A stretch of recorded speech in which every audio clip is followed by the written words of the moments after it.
I left my stuff at home. Been going wrong.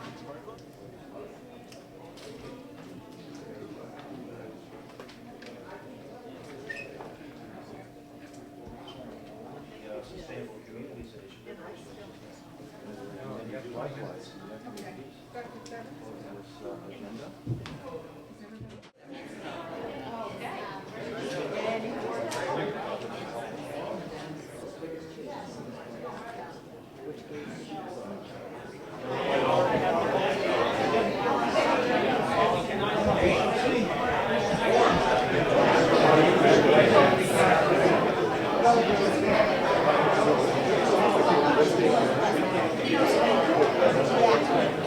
Welcome to the Rochester City Council Meeting. Our first item for business this evening is public hearings. We have two this evening.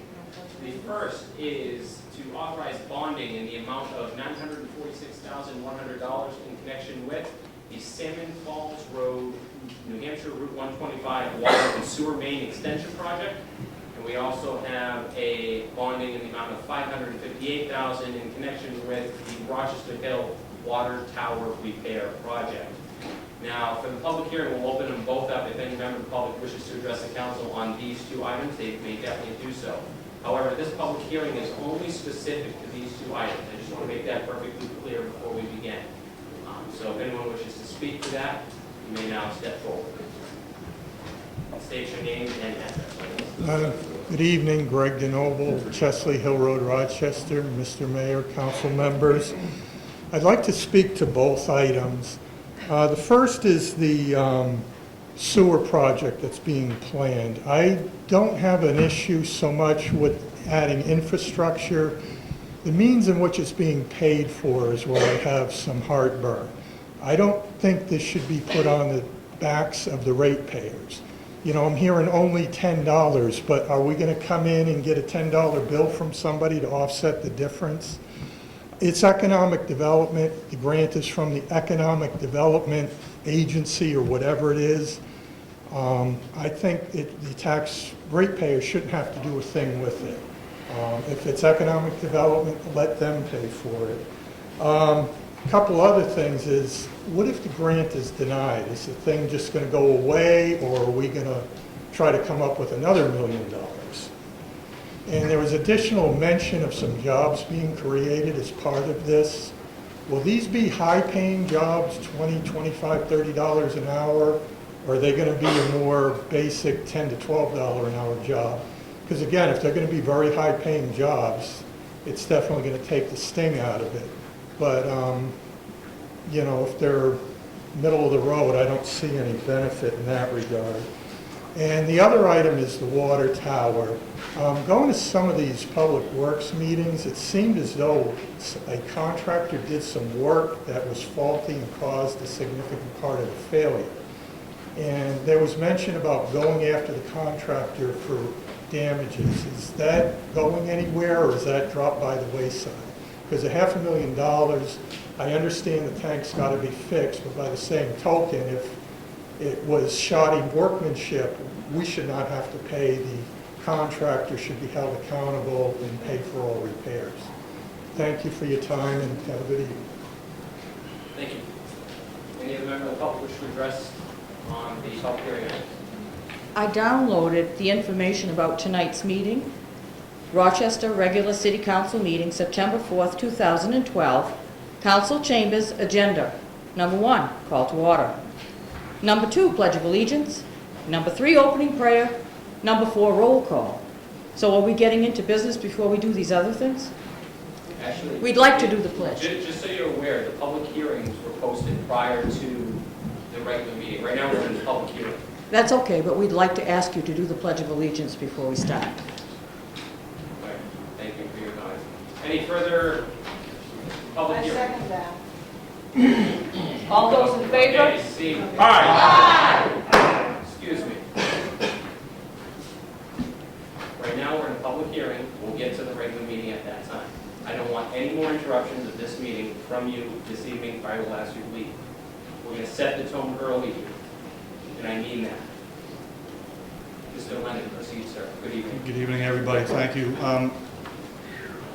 I agree with a lot of what Mr. DeNoble just talked about in regards to the water line being run out. I think I'm a ratepayer, first of all. I pay water and sewer, so I am concerned about the rise in the cost of my services. And obviously, everybody here is keenly aware of the issue with the nitrogen levels and what we may be facing somewhere down the road. So, hopefully, keep that in the back of your minds as well when you take a vote on this. I guess I don't necessarily have a problem with running the water line out there, but clearly it's a matter of who pays for it. I don't personally remember us paying for any other business for them to tie into our water source. I might be completely wrong about that. If we have, it's never been to this extent. Typically, the developer will develop the land, they pay for the tie-in and all that good stuff. So I'm afraid of the precedent that this sets to going forward. That this will just become another tool in the economic development tool bag where we're giving more money away from people that frankly don't really have it, especially right now. So that's probably my major concern.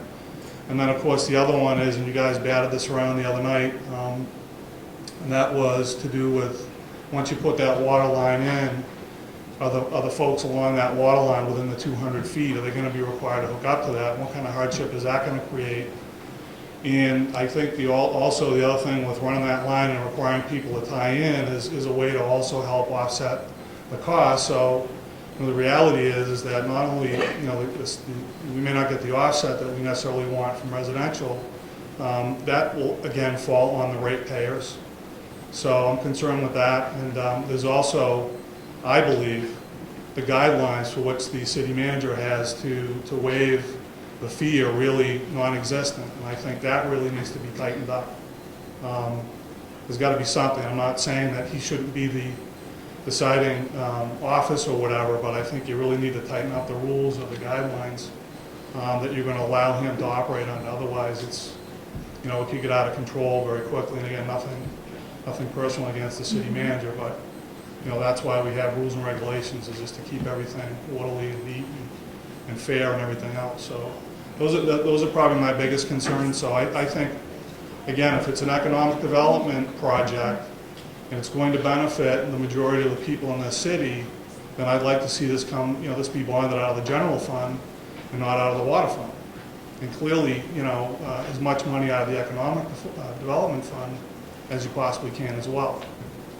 So I'd stomp my feet and wave my hands, but I was told a little while ago that wasn't an effective way to get people's attention. So I won't do that, but just ask you to to do what's in the best interest of everybody in the city when it comes to this.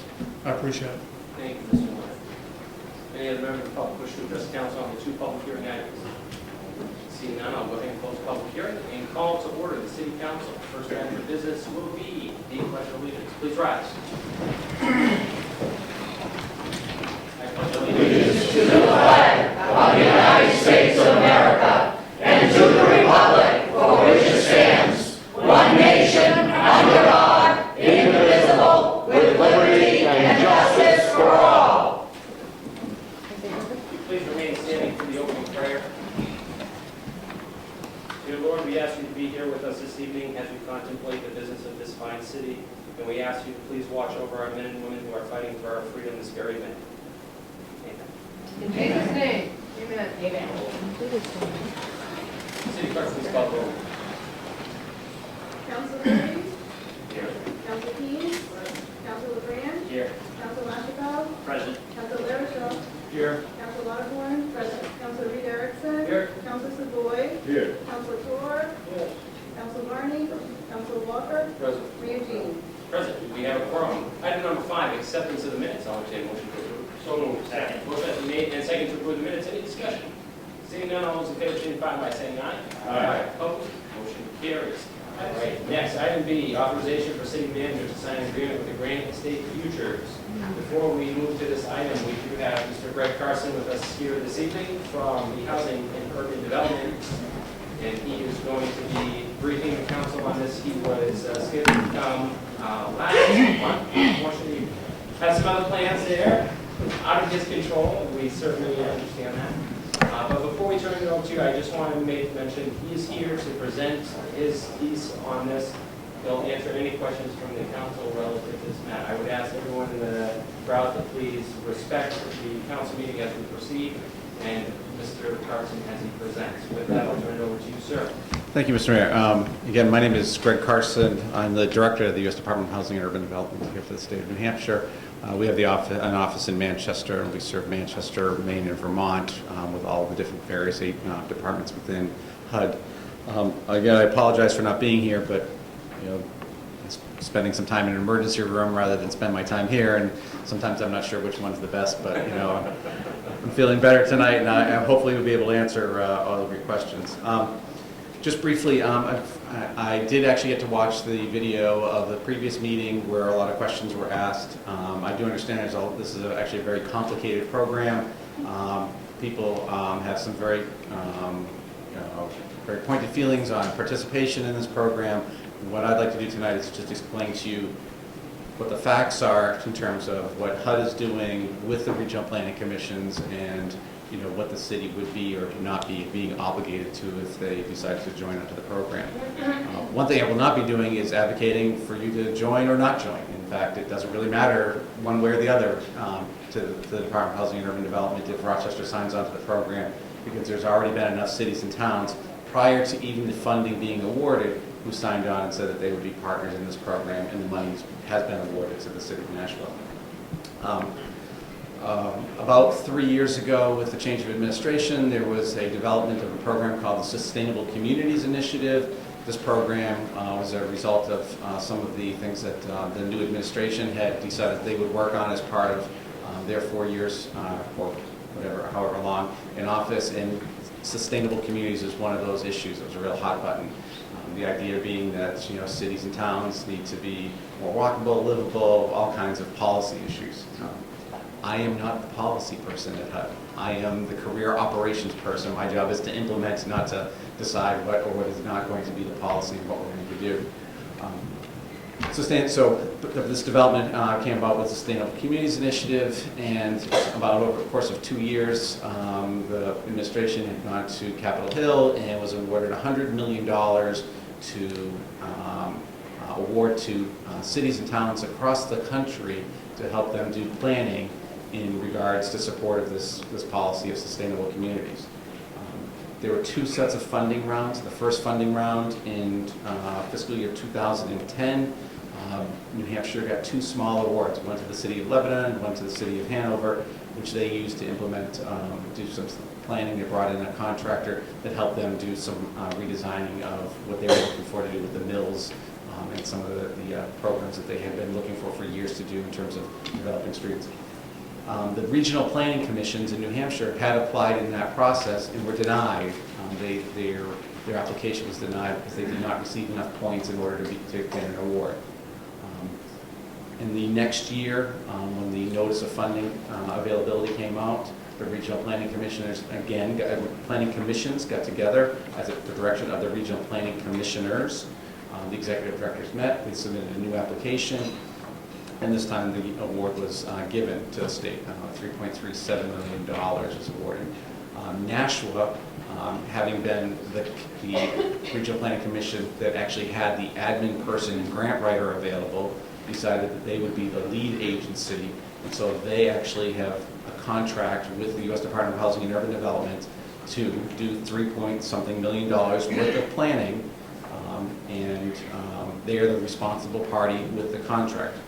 They're the only responsible party with the contract. One of the questions I had heard on the video was that people said, well, if we sign on, if Rochester signs up to the program, that they're signing on to the contract. I can tell you as a lawyer and as the operations person at the federal government, that is not so. There's no fiduciary responsibility between any of the people who are signing on to this program, the cities or towns, and the National Regional Planning Commission.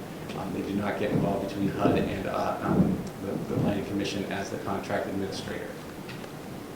There's some very onerous things that are, when you read those contracts that are contained there, yes there are, because we at the federal government have had a lot of problems over a number of years, and Congress has decided to empower us to make sure that when the federal government is spending money, It is spent in accordance with the contract that was signed with the grantee. There was an example of Westchester County, New York, and how HUD came in and did all kinds of things. Let me just briefly explain so people were concerned about HUD coming in and doing something if Rochester decides to sign on. In Westchester County in 2009, a nonprofit organization filed a suit in the federal district court. It's called a whistleblower or a key tam suit under the False Claims Act. And this agency filed suit against Westchester County because they had taken money from the federal government, HUD specifically, community development block grant money, just as Rochester gets community development block grant money. And they spent that money for purposes other than what they had agreed to in their community development block grant. The city of Rochester was going to lose that lawsuit. The amount of money in question was $50 million. Had the city of Rochester actually had that suit go all the way to closure, the city of Rochester would have paid back to the federal government $150 million because under False Claims Act suits, the damages are trebled. The Department of Justice and the U.S. Department of Housing and Urban Development stepped in, negotiated a settlement agreement for $50 million. The city of Rochester, I just want to clarify, this was Westchester. Westchester, I'm sorry. City of Westchester. Rochester. City of Westchester, actually, it's Westchester County government, I'm sorry. Westchester County paid $30 million back to the federal government of the $50 million they've spent, and they're spending another $21 million to actually do the work that they said they were originally going to do. HUD did not come in and sue the city, the county. HUD did not, enforce some kind of rules that, because they had accepted money. The federal government had been duped in what Westchester County was doing, and the federal government went and got its money back. Now, if something were to happen in this planning process, the federal government would be going after the Nashua Regional Planning Commission as the fiduciary responsibility for this contract. So a contract's been signed between Nashua and the Regional Planning Commissions. We actually, at HUD, take a step back. Just as we've given the city money through community development block grant money and that, we allow you to decide what to do with the money and how you're going to implement it. We're doing the same thing with the Sustainable Communities grant money. We are letting the regional planning commissions in New Hampshire, the organization that the state has put into place under state law, okay, and the cities and towns who pay to be part of, we are allowing them to take the lead and decide how they are going to use that money to help the counties or the members of the planning commissions, how they're going to do regional planning. We're not really concerned about how they do it. We're going to let them, they've developed a plan called Granite State Futures.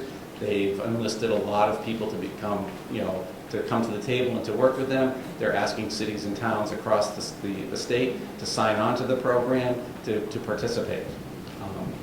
And participation is completely voluntary. There's no requirement that they get all the cities and towns to sign on. Nothing's going to change whether a city or town signs on or not. The money's already been allocated, and it's going to be going to the National Regional Planning Commission and to the planning commissions themselves under subcontracts to do that between the National Regional Planning Commission and those other regional planning commissions, not between HUD and those regional planning commissions, not between HUD and other private agencies. HUD, Nashua, other agencies. So there will be no involvement from HUD on how they implement that process, other than we'll be making sure that the federal government and we, the taxpayers, get $3 million+ worth of value of planning out of this grant. We don't want it. That's okay. So it's HUD is not really concerned whether they, how people, how that's going to be implemented. We just want to know that we've gotten a value for the money for the taxpayers. We will come in, we're going to participate, we're going to send people to their meetings, we're going to watch to make sure there's progress going on. We're going to do contract administration, making sure that, when they write a check to somebody that, yes, the check was the right organization for the right amount of money. What we are not going to do, and what we won't do, is come in and say, we don't like the way that you're doing that. You should implement rules about zoning, or you should implement rules about planning, or you should, make all these towns participate together. That we don't like the way the plan is working. we're going to give an awful lot of leeway to how the plan is implemented, as long as, as I said, as we get the value for the money. Now, let me just talk a little bit about planning commissions. I've done probably 24 of these meetings across the state already. I used to be a member of the New Hampshire legislature, was the assistant majority leader, and used to sit next to one of your counselors in the State House. I know a lot about regional planning commissions. Regional planning commissions are a product of New Hampshire state law. And as we all know, there's no home rule in New Hampshire. You get to do, as a city or town, only what the legislature has empowered you to do. One of the things they've empowered you to do is to do planning and zoning. That's, that's the authority that's been granted to you. HUD has no authority to come in and tell you how you're going to do your planning and zoning. We can't tell you to implement a zoning change. There's no CDBG money that you're taking that would require you to change the way you do business here in the city. There's just no connections there. So, and I understand people are concerned that there are other entities out there looking to influence individual personal property rights here in the state of New Hampshire. HUD has no ability to affect that whatsoever. That's between you, your state reps, your state senator, your county officers. It has nothing to do, with HUD per se. We don't get involved. Last thing I just want to talk about real briefly is what will happen from here. Whether the city signs on board or not, they're already starting to have meetings. The Granite State Futures Program is having meetings. They're going to develop plans. One concern that a lot of folks have had, and I think that you as a city council should be aware of, is what happens if you do or you don't sign onto the program.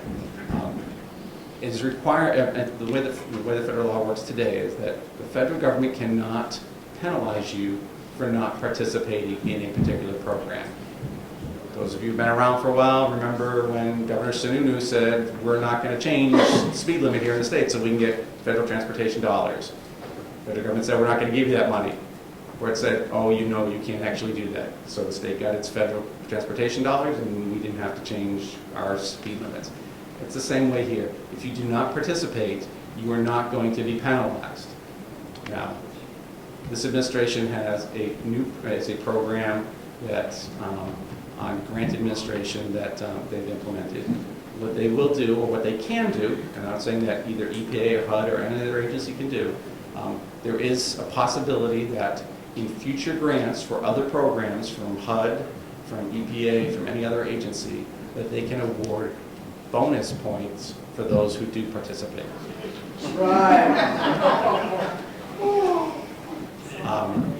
And so when grant evaluations are done, that may or may not be a factor.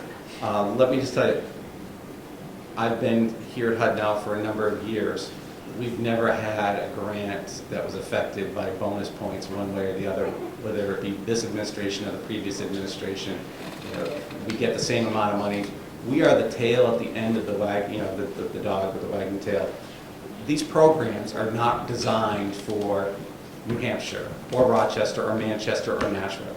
These programs are designed with in mind for New York City and New Orleans and LA, big cities that are looking to do this kind of sustainable, livable, walking communities.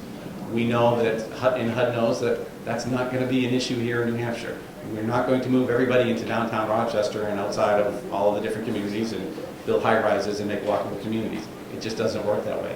What we are doing, or what HUD has recognized, is that every community, whether it be this, a very small unincorporated town or a large city or an entitlement city like Rochester, would like to do some planning so that they understand what they may be able to do or build a roadmap for the future, not just with what's required by state law and the master plan, but to actually work in association with the regional planning commissions. And basically HUD is funding the regional planning commissions to do the job that they are already required to, in which you've already signed on to in terms of participation by being a member of the regional planning commission. We're providing additional funding for that process, and that's quite simply it. There are no strings attached. I know people won't believe that, that there are no strings attached to the planning money that's coming from this program. No matter what the recitals say about, what the goals are of the program, those were the goals that were decided by the regional planning executive directors and the planning commissioners, who are people that are appointed by this board, has their own representations on the planning commission, what the state legislature has put in place by having regional planning commissions. It's a function of state law, not federal law or federal funding. We're here simply just to provide that additional money that the regional planning commissions got together and applied for, and did a good job and asked to do some planning and to get some funding for that. And that's quite simply it. There's really not anything going on in the background. We're not going to be pulling any strings. We're not going to require the city or any city or town in the state to do anything as a result of this program. So if you have any questions, I'd be glad to answer them. Absolutely. We will open up to the council. Questions? Mr. Carson, does the city of Rochester have an independent right to apply for grants if we want to? Yes, actually you're an entitlement city, so some money you actually get automatically just by the size of the city, the age of the housing stock, the population, etc. You are entitled, the city of Rochester could have applied for a sustainable community grant on its own, as Lebanon and Hanover did in the previous round. In fact, we awarded additional $1.2 million to the New Hampshire Housing Finance Authority, and they are actually going to create a revolving loan fund and a grant program so that the city could apply to New Hampshire Housing Finance to get a sustainable communities grant. I'm not sure what the rules are going to be implemented there, if it's actually they're going to allow cities to do it or only the smaller towns that don't have planning offices, but we'd have to contact the New Hampshire Housing Finance Authority on the grant requirements for that. So as you said earlier, it doesn't make any difference at all whether we sign on to this agreement. In terms of this particular grant, this grant is already, that cow has left the barn and the door is closed. I mean, the money's being spent here in New Hampshire. Well, the city can apply for any of the grants. You applied previously for the neighborhood stabilization program. Every year you get your allocations for grants. You, I'm sure, apply for EPA grants for water sewer issues. There are a number of different, there are thousands of federal government grants, and the city can always apply as an entity. Rochester's already represented on the regional planning board, are we not? I believe you are a paying member of the Regional Planning Commission, yes. And we've been on the regional planning commission for a long time, haven't we? I don't know. I'm not from Rochester. I can tell you my town and my county, but I don't know. Somebody at the city would have to answer how long you've been a member of the planning commission. I'm guessing probably more than 20 years. Council is indicating over 20 years. Thank you. And in all that time, we haven't had to sign any documents joining, and why not? Because that's what the regional planning commissions have decided that they wanted to do. I'm sorry, that's not an answer. Excuse me. I The don't question and answer will be between the council and Mr. Carson. I don't actually represent the regional planning commissions. You would have to talk to them as to why they're requiring you to sign on now or continue to sign on after they've gotten the minimum requirement number required by HUD in terms of participation. So, thank you. At least you maybe don't know the answer. No, the answer, I'm sorry, just to correct you, the answer is that I don't represent the regional planning commissions. I represent the U.S. Department of Housing and Urban Development. I understand. Why the regional planning commission would want you to do that now, you would have to ask them. I understood. Thanks. Okay. That's what I said. That's what I meant when I said you don't know the answer. You said that this is based, excuse me? Go ahead, proceed, council. I'm not finished. Proceed, council. This is based on a point system. Can you explain the point system and how you're eligible for points? All grants are determined based on a series of point systems that are listed in what's called the Notice of Funds Availability. That's when the federal government says a grant is available. And they will list a list of qualifications of who can apply, and they will say that here are the things that you can do with this grant money.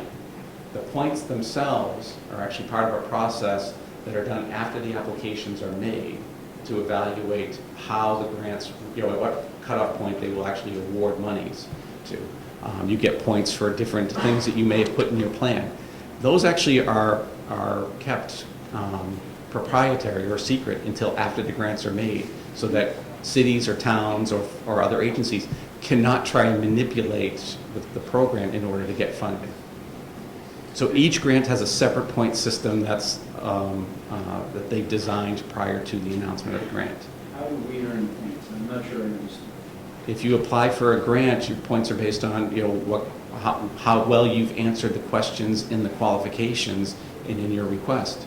For example, if you wanted to tear down a building in town, get some federal funding to tear a building down and put a new building up to put, you know, multifamily or senior housing, a Section 202 program, you would apply for a Section 202 grant. You would say that we have a certain amount of elderly population that's underserved in the city area with a piece of property that the city owns and controls. Each one of those items would get you additional points towards getting a score. Then the federal government will look at and fund everything above a certain score. If you get 90% or above, you get funded. If you're 89%, you don't get funded, depending on how much money they have and how well you've competed against not just other cities and towns in Nashua, but across the country. Recently, HUD awarded $3.37 million to the National Regional Planning Commission. Correct. Who's holding the money? Well, Nashua will receive parts of the money over the next 2 years as they submit bills to HUD for the program, for the monies that they've expended. So the federal government has the money right now. I don't believe we've actually granted. I think we've probably paid out $150,000 so far of the grant that's set aside. Well, when that money is paid out, to whom does it go? To the National Regional Planning Commission as the lead agency, as the contracted agency. If I understand you correctly, the Nashua Regional Planning Commission controls that money once it's in their hands. It's correct. They control it as long as they're in compliance with the contract. You mentioned earlier the case of USA versus Westchester County, New York. And you said that the HUD was duped. And I was kind of surprised. I actually read the New York Times article. And the fact is that Westchester County never admitted to any wrongdoing. Also, it's a fact that the money was used for affordable housing, which was what the grant was given for. Can you be a little more specific as to how they were duped? In the community development block grant money that was spent, the application said that we're going to not develop just affordable housing, but affordable housing in specific areas within the county. Areas that have been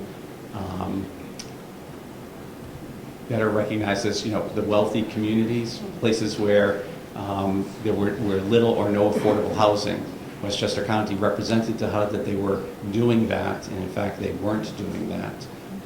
And Westchester County did not have to admit to any final proof of guilt because the case was settled prior to a finding by the judge. I know I have a copy. Yes. So they didn't build in upscale communities Correct. affordable housing, which would have been worth a great deal less. And for that reason, or is it only for that reason, they were sued? They were sued because they had applied saying that they were going to do one thing and they did another. And that's why they were sued, and that's why they were going to lose. And Westchester County requested that they be part of a settlement agreement so that they would not be penalized with treble damages. And the settlement agreement included a payment of $62.5 million. I think it's $30 million payment back to HUD and another $21.6 million in the development of affordable housing in the areas that they said they were going to do, and $7.5 million which goes to the whistleblower, the nonprofit that initiated the suit under federal law. Nonprofit made a considerable profit, didn't it? And according to the New York Times article, this was an initiative by current president to force integrated integration of these communities where the majority was Caucasian. Is that correct? I have no idea if that is true or not correct. I mean, you read the New York Times article. I didn't. What I did read was It the was very case. good reading. You can pull it up on Yeah, there. so. Have we ever had a contract required or requested before by any of these regional planning commissions? Are you familiar with, the process? Is this happening everywhere? Has this been going on for years? Is this a new initiative? This initiative is a new initiative. HUD has not required the regional planning commissions to sign on to a contract because I believe this is the first time they've been awarded HUD funds directly for a program. And this is supposed to be strictly advisory? That's correct. I've been on the city council for about 9 months now. I've never heard of it before. Why? Excuse me? I've been on this city council for about 9 months now. I haven't gotten a single report from the Stratford County Regional Planning Commission. If they're advisory, where's the advice? Then I think you need to talk to the Stratford Regional Planning Commission then and ask them where the advice is. I do not work for the regional planning commissions, nor do I represent them, nor do I advocate for or against them. I represent HUD. If you have a question for the planning commissions, I would suggest you ask them why you've not heard of it. That's all the questions I have. Yeah, you mentioned there's no strings attached. In my experience on the city council, I've never seen a federal grant that there wasn't strings attached. So, if there's no strings attached, why do you need a binding contract? I don't need a binding contract. This grant has already been awarded to the National Regional Planning Commissions in conjunction with the planning commissions. There's no requirement from HUD to have a binding contract. I mean, if you dig in to all the little rules on this, there's quite a few onerous rules that apply from HUD. So I'm just wondering, are they going to be implemented later? The only rules and the only contract that exists is between the U.S. Department of Housing and Urban Development and the National Regional Planning Commission. They're the only ones responsible to HUD for the production of the plan as contracted for. We're not requiring the city of Rochester or any other city or town to do anything as part of that.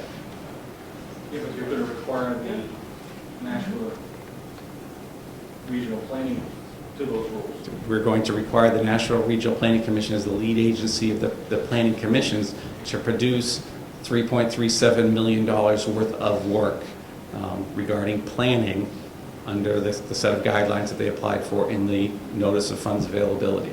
That's all we're requiring.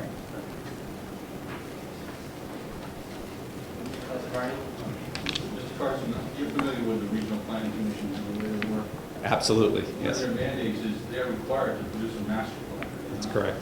It's required under state law that the cities and towns have a master plan. Right. And the Stratford Regional Planning Commission has produced such a master plan. I just happened to see it earlier today. But probably none of us, or not most of us, have not seen it. Is that true? I think that's true. That's our own fault. But the fact is, the regional planning commissions have no authority to implement anything. They only have authority and are required to produce master plans. Is that essentially true? I'm not answering as the HUD representative, answering as a former state representative. That is correct. The planning commissions have no authority whatsoever to implement anything in a master plan or zoning or rule or changes in any city or town in the state of New Hampshire. And with regard to grants, I would remind the council that in the last few years, we've had a number of grants that have come from either HUD, DOT, or EPA. In terms of highway reconstruction, South Main Street, we received $540,000 for that project that came from DOT. I'm sure we were required to follow some rules, so perhaps we had to actually build the road. We also received a grant for the new water treatment plant on Route 11. You recall that, I think was an EPA grant. So we're accustomed to dealing with grants and have had a number over the years, and they are to the benefit of the city.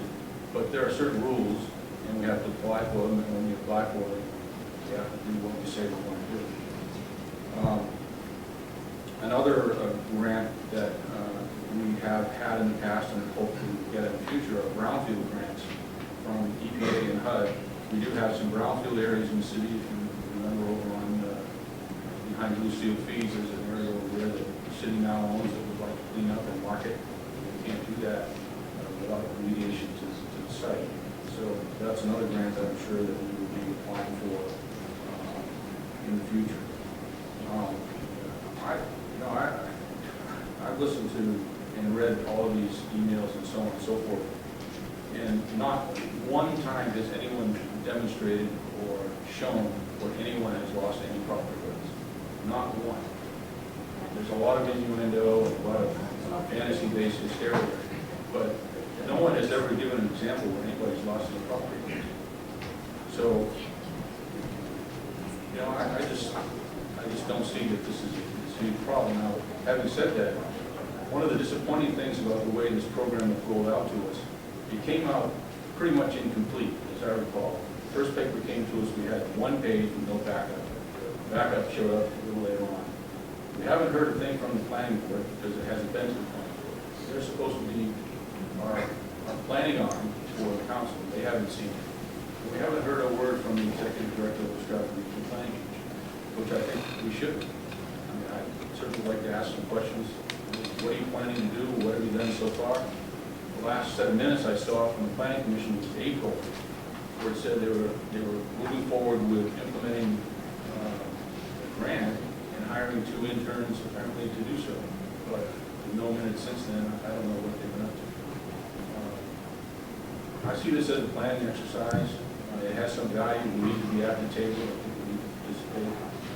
I don't see that anything onerous is going to come down on the city. We are the ultimate authority when it comes to zoning in the city. If it doesn't get passed by the city council, it doesn't happen. And all those things are enabled by the legislature. So I don't see any outside agencies having undue influence. I would prefer to have a conversation with the Stratford Regional Planning Commission, Executive Director, before voting on this. But if I have to vote tonight, I'm going to support it. Further discussion?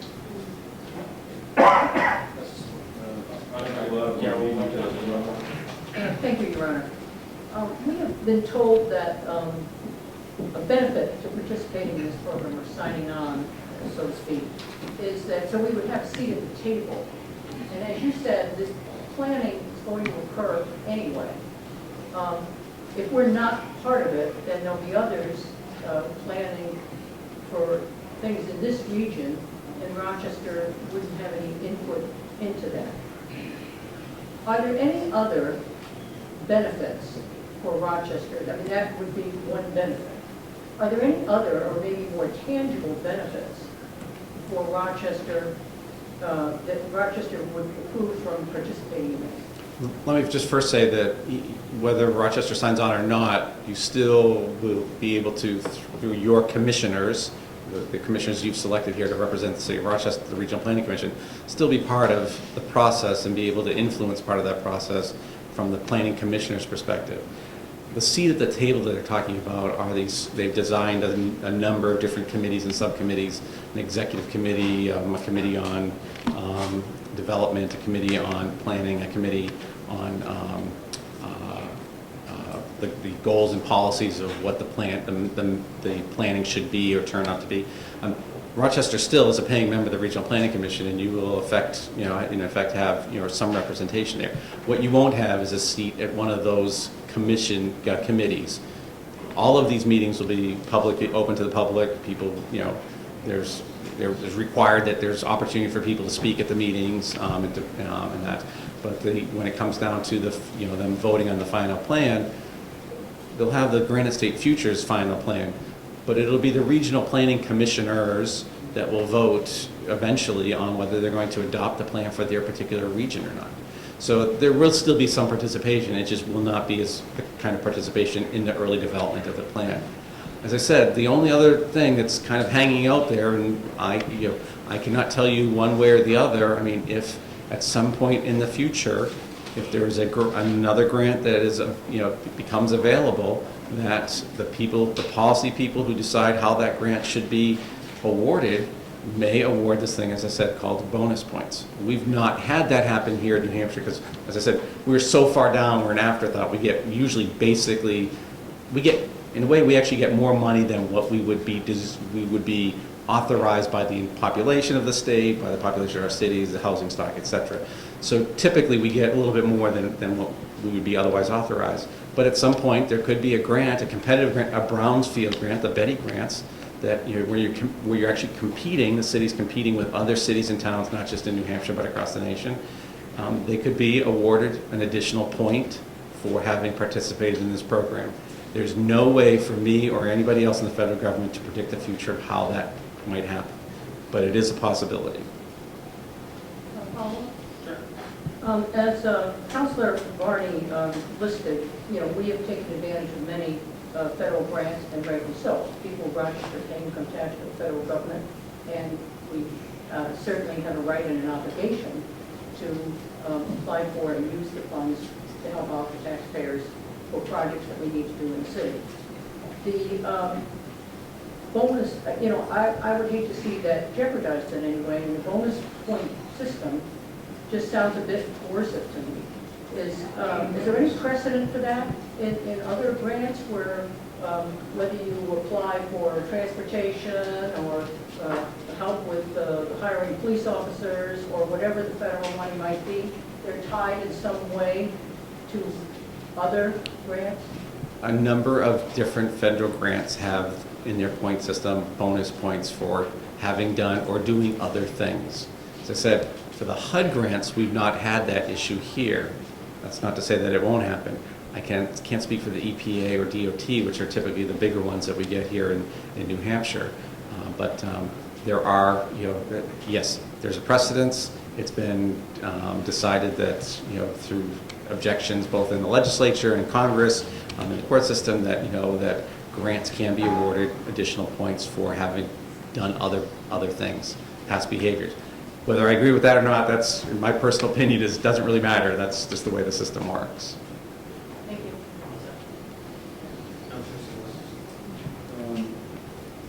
I looked at this agreement back and forth. The fifth paragraph of the first page requires the member cities to commit to participating in the implementation of goals identified in the regional plan. The decision-making authority is with the executive directors, the regional planning executive directors. These people do not represent us. Yes. They do not represent the city council. They're not elected or appointed. And we are committing to basically empowering them to make those decisions for us. That's my reading of that contract. And, as a representative of the city, remember, you're signing an agreement with the planning commissioners. I'm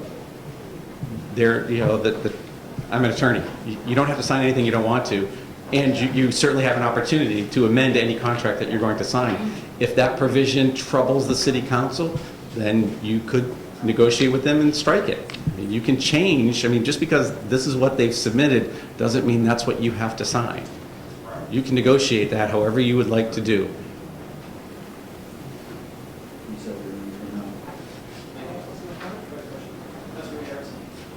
Is it fair to say that this is a bottom-up rather than a top-down process?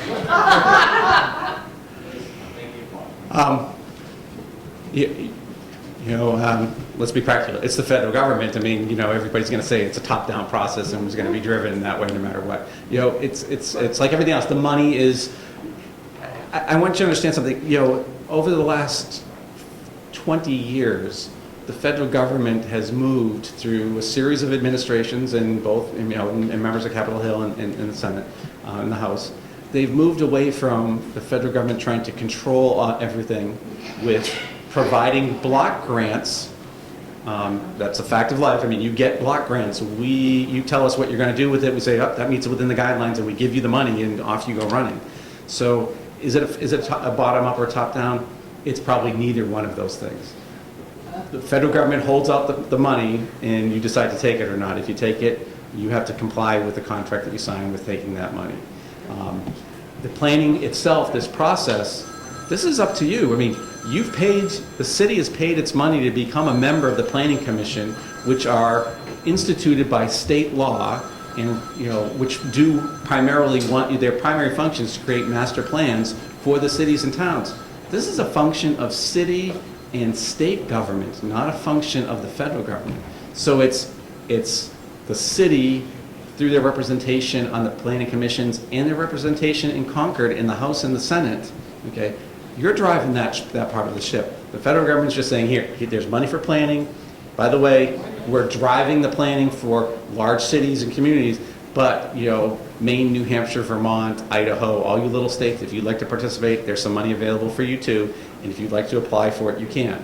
Your representatives, who you've chosen and you pay your membership dues, you've selected your representatives on the planning commission, the commissioners, they decided on your behalf to apply for the money, and they were awarded the money based on that. So it's a little, I would say it's neither and a little of both. You're going to control the plan, we're going to control the purse string. I can't make it, I don't know there's a better way for me to describe it than that. So.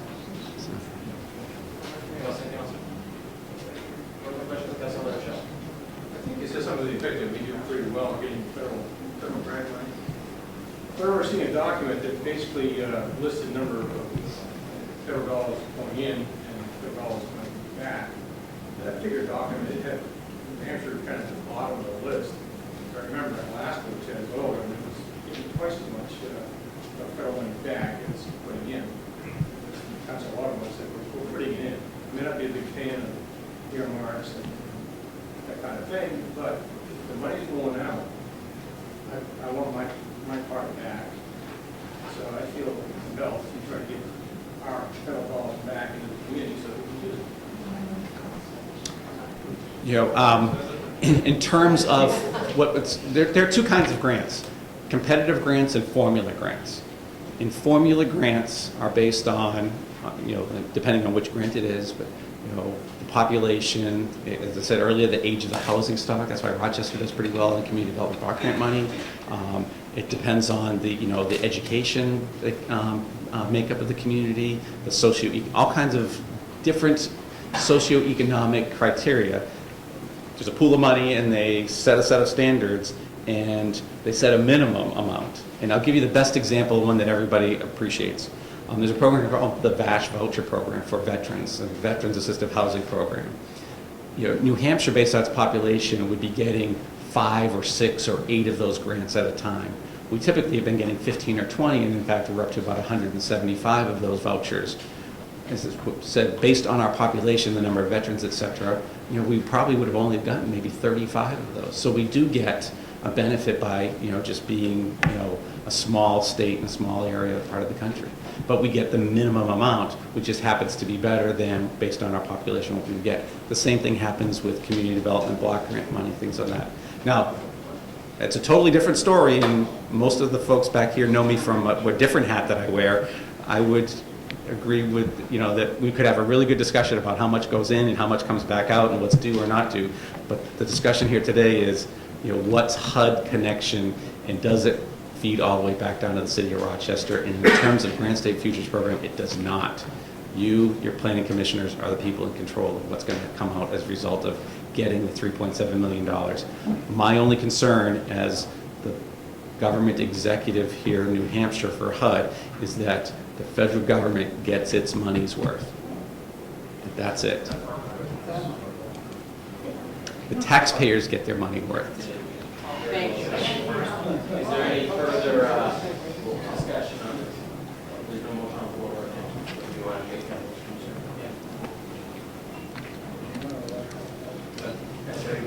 we need a motion to adopt the authorization from the city manager. Can I have a motion to adopt somebody?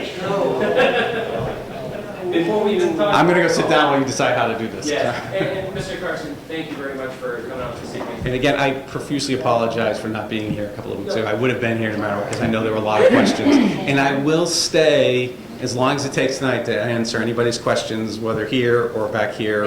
So, I'd be more than happy to do so, because there's a lot of confusing information, and some of it is correct and some of it is not correct, and I'll try and help straighten it out. I'll just say I've seen some very interesting stories come across my desk over the last several days. There's one of the councilor, former state representative in this room, that I was on the side of a vote of, I think 380 something to 2, and the two of us sitting side by side, because both of us were just too cheap to print somebody's comments in the annual bulletin. So believe me, when it comes to the government's money and the taxpayers' money, I want to make sure we're getting our value. So. Well, thank you. All right, so motion on the floor now is to adopt this resolution authorizing signature onto this plan. Any further discussion among the council? Councilor Barney, second by Councilor Keys. Roll call vote? Yes. Roll call vote. Seeing no further discussion, will the city clerk please call the roll? Councilor Garrison. Yes. Councilor Branch. No. Councilor Barney. Yes. Councilor Kirby. No. Councilor LaChapelle. No. Councilor Savoy. No. Councilor LaRochelle. Yes. Councilor Tour. No. Councilor Walker. No. Councilor Keynes. Councilor Longoboy. No. Mayor Day. No. Motion failed.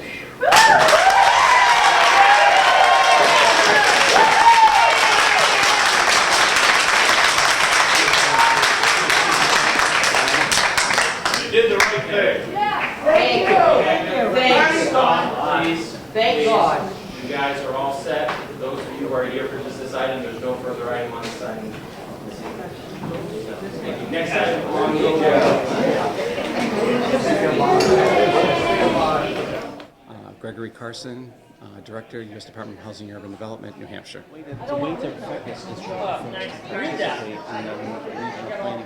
Listen, honey, the circuit riders, I know all about them. I know they get 93 cents per head. I go to enough meetings. Diane Bitter, myself.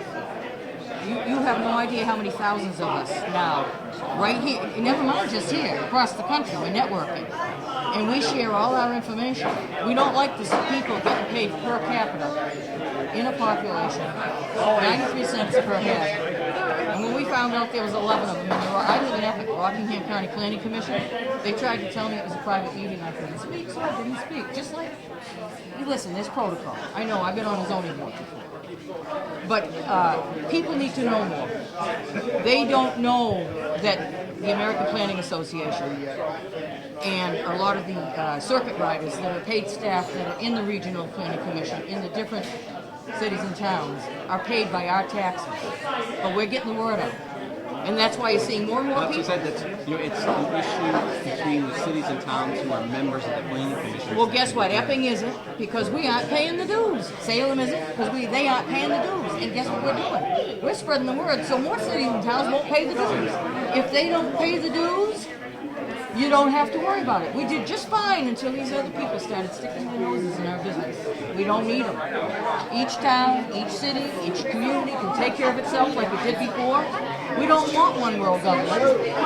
We don't want one world order. And that's what you have. Sustainable land management. Listen, come on. Every time you state reps and state senators and that. I mean, my senator. I mean, that people speak up. And let's put it this way. That's why we keep changing the guard.